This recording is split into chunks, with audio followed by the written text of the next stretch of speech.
прошлый раз, сегодня собрало очень большое количество международных и национальных экспертов, которые специализируются по вопросам противодействия экстремизма, в том числе в онлайн-режиме.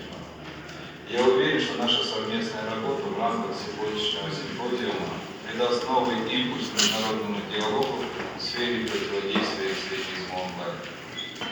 Необходимо, чтобы данный симпозиум стал площадкой для обмена опытом, обсуждения технологичных аспектов борьбы с экстремизмом, на что ранее мы не обращали должного внимания.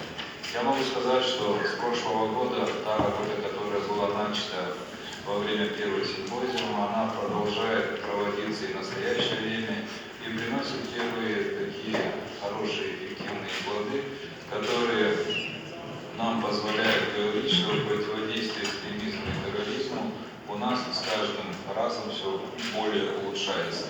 Несмотря на то, что наши противники с той стороны также очень сильно активизируются, используют свои новые формы и методы, о которых я сейчас в своем докладе более подробно освещу.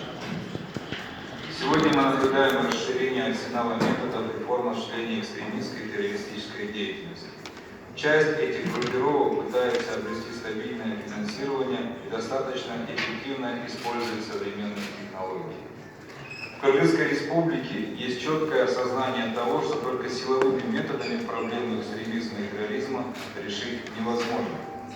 Хотя надо признать, в последние годы нашими специальными службами, в том числе во взаимодействии с коллегами из зарубежных стран, удалось предотвратить ряд террористических актов и диверсий.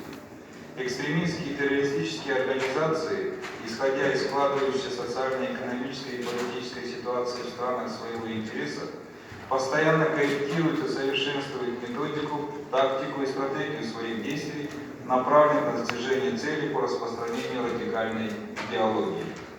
Одним из основных компонентов такой деятельности является изыскивание и использование новых технологий и инструментов, позволяющих постоянно пополнять свои ряды новыми адептами.